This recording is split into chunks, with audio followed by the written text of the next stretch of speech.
Lantaran terdesak himpitan ekonomi, seorang ibu rumah tangga warga Baki, Sukoharjo, Klaten, Jawa Tengah nekat mencuri. Namun naas aksinya berhasil diketahui korbannya sehingga tersangka langsung ditangkap dan diserahkan ke polisi.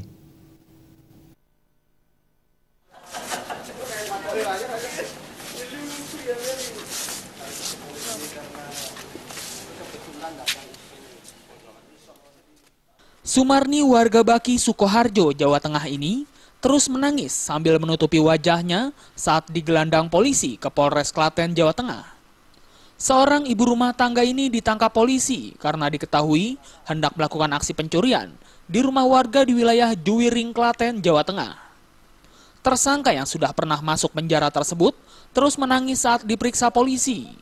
Dalam melakukan aksinya, tersangka berpura-pura bertamu di rumah yang kondisi pintunya terbuka namun sepi. Saat tidak ada respon ketika tersangka mengetok pintu rumah, tersangka langsung masuk ke dalam rumah dan mencari barang berharga yang tersimpan. Di hadapan polisi, tersangka mengaku sudah melakukan aksi pencurian sebanyak 4 kali dan sekali masuk penjara. Tersangka mengaku nekat melakukan aksi pencurian akibat terdesak kebutuhan keluarga karena anaknya dirawat di rumah sakit. Ya, jadi untuk modusnya tersangka kita ini masuk ke rumah orang, ngetok, kalau ada jawaban ya dia bilanglah mau kerja atau mau apa, pokoknya modus bertamu lah.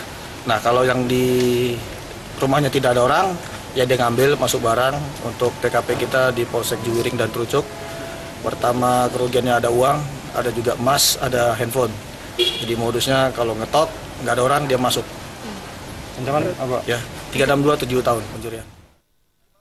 Selain mengamankan tersangka, petugas juga mengamankan barang bukti. Sarana operasi tersangka berupa sepeda motor.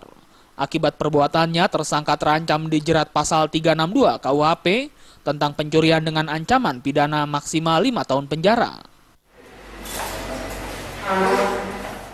Dari Klaten, Jawa Tengah, Tim Liputan melaporkan.